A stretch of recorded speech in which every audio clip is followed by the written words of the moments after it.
Say it as I come across. 2.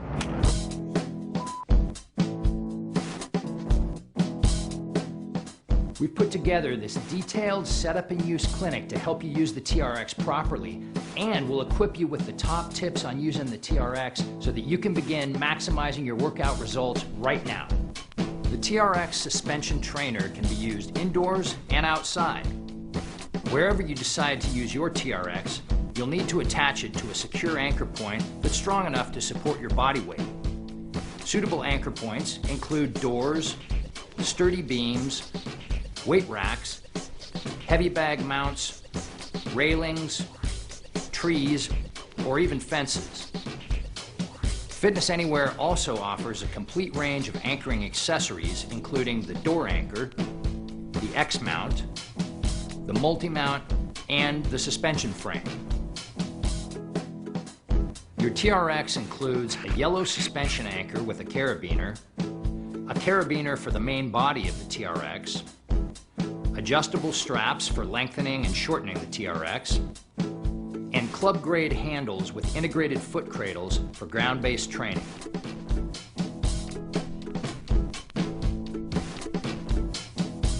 For optimal use, choose a workout area roughly measuring 8 feet long by 6 feet wide. Also, be sure that you're on a flat, non-slip floor. For best results, you want to use an overhead anchor point, such as an X-mount or any suitable sturdy overhead support. Overhead anchor points allow you a greater range of motion for many TRX exercises, and depending on your needs, can increase your workout results. If you're working off a one-sided anchor like a post or a door, you can still challenge yourself as much as you want on the TRX. Be sure to choose a secure point that's 7 to 9 feet off the ground and strong enough to support your body weight. To set up your TRX, clip the carabiner on the main body of the TRX to the bottom anchor loop of the yellow suspension anchor, just below the black TRX badge. Do not clip it in any other loop of the suspension anchor. Attach the suspension anchor to the anchor point by wrapping it as many times as necessary to ensure that the bottom of the suspension anchor hangs at about 6 feet from the ground. This is the ideal height to perform all TRX exercises. Clip the carabiner on the suspension anchor into one of its intermediate loops, or around the suspension anchor itself, and pull it tight to make sure it's secure. A tip for attaching the TRX to smooth bars or poles, like this one, is to wrap the suspension anchor several times around it to prevent it from sliding from side to side.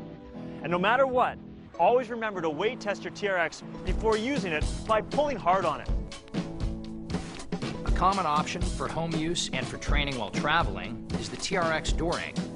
The door anchor gives you the luxury to turn virtually any doorway into a TRX suspension training station. When using a door anchor, make sure you're attaching it to a sturdy door that can support your body weight. To use the TRX door anchor, remove the suspension anchor from the main body of the TRX. Now clip the carabiner to the loop on the door anchor.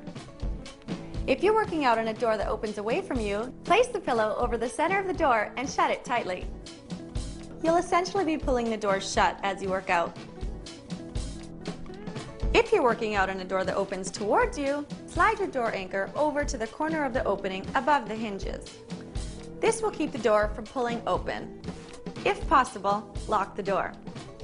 By now you should have the TRX all set up, but if you don't, take a few seconds to set it up right now, because we're about to get a lot deeper in how to properly use the TRX. Now to begin with, we're going to take you through a few safety guidelines to help get the most out of your TRX.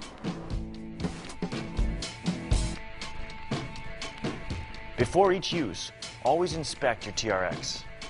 Do not use a TRX with worn or damaged components. Replace worn or damaged components immediately. Do not clip this carabiner into one of the intermediate anchor loops of the suspension anchor. This may weaken the stitching. Do not attach your TRX to an anchor point with sharp edges. For example, certain overhead metal beams or door hinges. Rubbing against a sharp edge will weaken or cut nylon. Make sure to use a strong, secure anchor point that can support your body weight and to securely attach your TRX to it.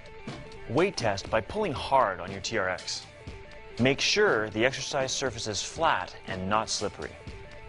Do not saw your TRX in a pulley-like fashion. Sawing will cause excessive wear of the TRX's stabilizing loop. If the yellow color nylon begins to show through the black stabilization loop, replace your TRX immediately. Protect your TRX from the elements when not in use.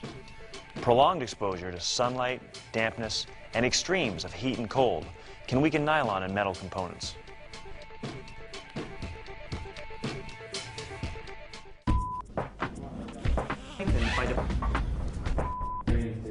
Positions. Now you just learn to set up. I'm here with Doug and Bianca to help me take you through how to use the TRX. Now, both Doug and Bianca are suspension trainers. As you can see, they practice what they preach. The length of TRX is very adjustable, and this allows us to perform a wide variety of exercises. So, for all rows, like the one that Bianca's about to do, you're going to want to have the TRX fully shortened. This allows you to explore all of the progressions, allowing you to move into a very steep position where you can challenge yourself, or you can always take a few steps back to ease the pressure off. So Bianca, why don't you take us through exactly how to adjust the TRX to its fully shortened position? Sure, no problem. Shortening a TRX is very simple. First of all, you want to make sure that the TRX isn't twisted before lengthening or shortening. To shorten it, pull one strap of the TRX. Depress the cam buckle on the strap with your thumb and grasp the yellow adjustment tab with the other hand. Pull back on the buckle and pull the adjustment tab up along the strap as if you're using a bow and arrow. From there, we can repeat on the other side, making sure that the handles are even. All right, good job, Bianca. For many exercises, like this TRX squat that Doug is doing, you're going to want to adjust the TRX to a mid-length position. So Doug, why don't you finish up this last repetition and take us through exactly how to adjust the TRX to the mid-length. In order to lengthen the TRX, simply grab one cam buckle in each hand, simultaneously depress down on the cam buckles, and pull down and away from the anchor points until the adjustment tabs reach the two mid-length yellow marks. When your TRX is at mid-length, the foot cradle should be about 12 inches off the ground. Great work, Doug. Ground-based exercises on a TRX are a great way to build core strength and upper body strength. The foot cradles on the TRX allow us to perform these exercises from two different positions. We can work in a supine position or face up, like Doug is doing with these hamstring curls, or from a prone position or face down, like we're seeing Bianca do with this atomic push-up. For these and most ground-based TRX exercises, you're going to need to put your feet in the foot cradles. So, while we let Bianca knock out another set of these atomic push-ups, Doug and I are going to take you through exactly how to put your heels in the foot cradles. Now, to begin with, what you're going to have to do is adjust the TRX so the bottom of the foot cradles are at mid-calf level, or about 8 inches from the ground. Having the TRX adjusted to this height is going to allow for a perfect platform to challenge the core with any progression. Again, we want to lengthen the TRX by simultaneously depressing down on the cam buckles and pulling down and away from the anchor point until the foot cradles reach about 8 inches off the ground or sit just above your toes while you're in the seated position. To put your heels into the TRX, you'll sit facing the TRX and hold each foot cradle with your thumbs. The foot cradles should hang just above the tip of your feet. Lie backward onto the ground and simultaneously place both heels into the foot cradles. And now you can extend your legs just like Doug, and you're ready to go. So now let's go over to Bianca and talk a little bit about how to adjust the TRX to get your toes into it. As you saw before, she was doing the atomic push-up, which is a great exercise to build upper body, shoulder, and core strength. Just as before with Doug, we're going to want to adjust the TRX so the bottom of the foot cradles are 8 inches from the ground. This means that they should be just brushing the tops of your toes while you sit underneath it. This is going to make sure that your toes don't drag along the ground as you're doing the exercise, or that your legs aren't too high in the air. Now, sit facing the TRX. Place your right foot toes first into the left foot cradle, just like Bianca.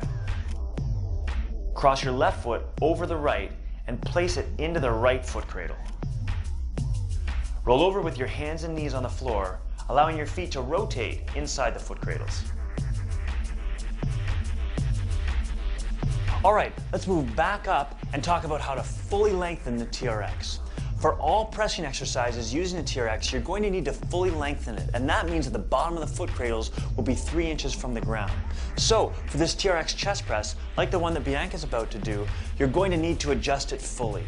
Again, that means you're going to grab onto both cam buckles and simultaneously pull them down to lengthen it out.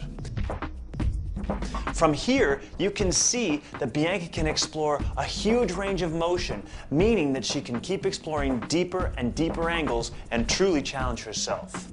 Now, some exercises, like this single arm row, require only one handle, and they're typically more difficult than their double handle counterparts, like the classic TRX back row.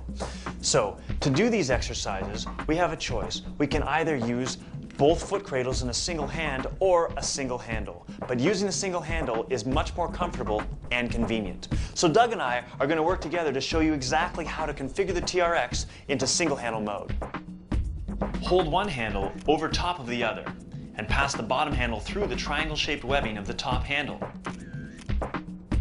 Repeat this by passing the handle that's now on the bottom through the triangle-shaped webbing of the top handle. Pull the handle you've just passed through towards you to lock the two handles together.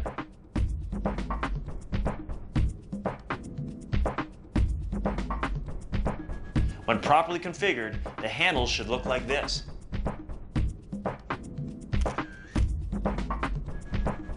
Thanks, Doug.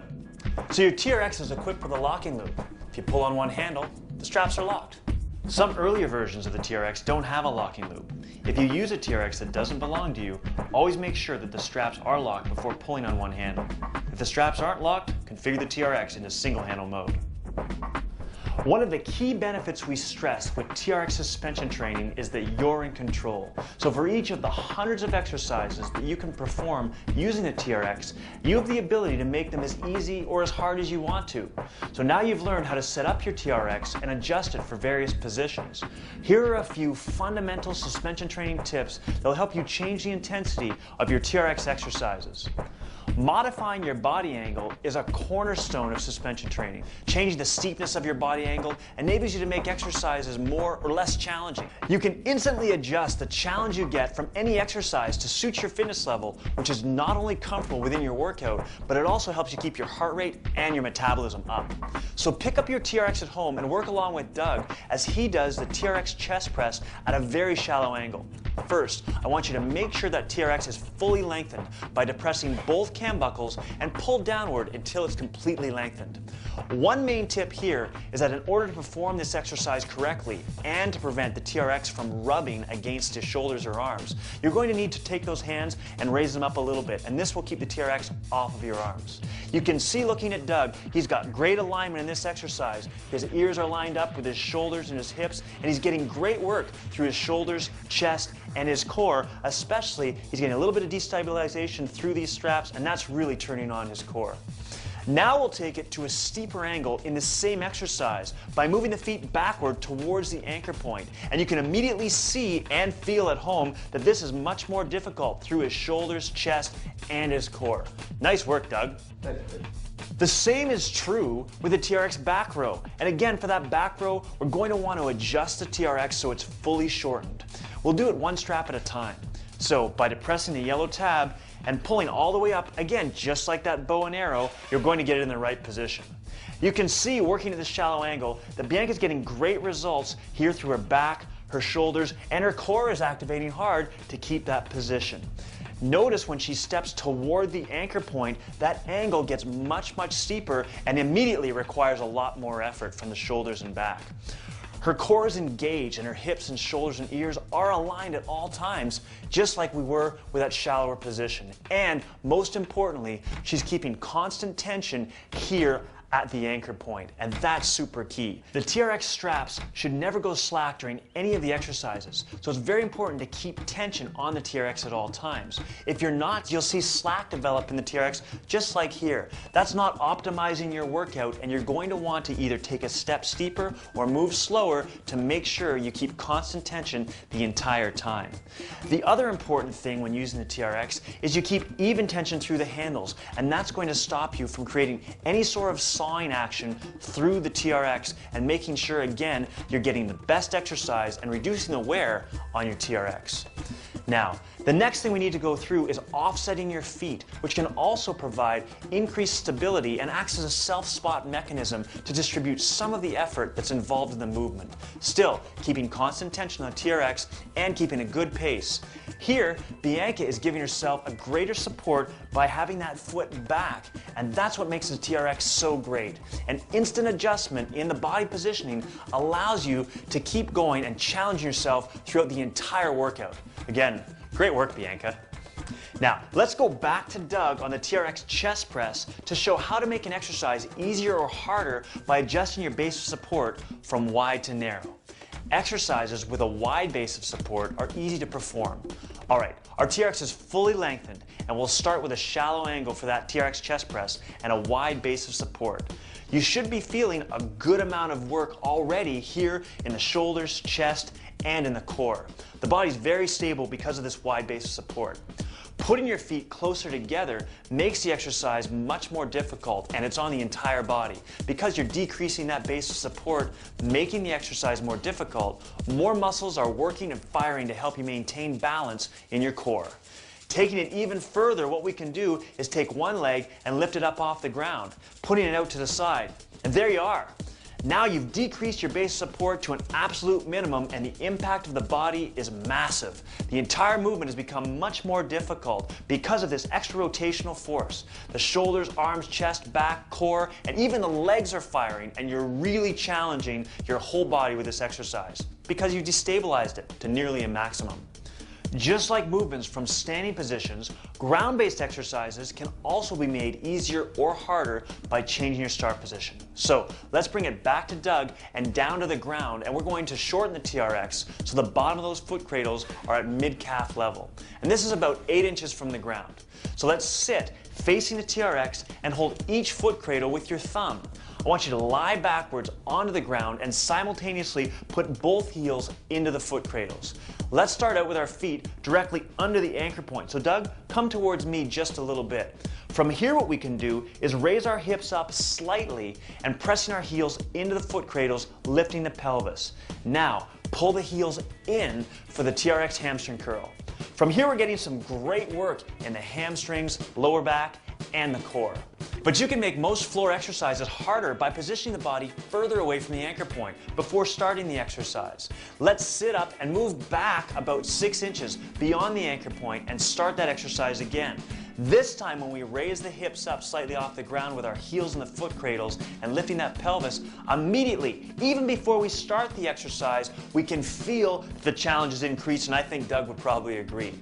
And performing a few reps here in this position, the core and the lower body are exerting a lot more effort and energy to perform each movement. The same principle of your base of support are also applicable to ground-based exercises.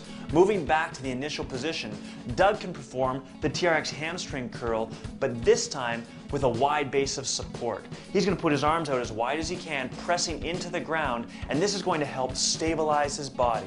As he puts his arm onto his chest, his body destabilizes and his core muscles work a lot harder to complete the movement. At the high end of this, we can even raise the arms straight up overhead, just like he's showing us now, and this is bringing your base of support to a minimum and demanding an awful lot more from the core and the rest of the body. Fantastic job, Doug.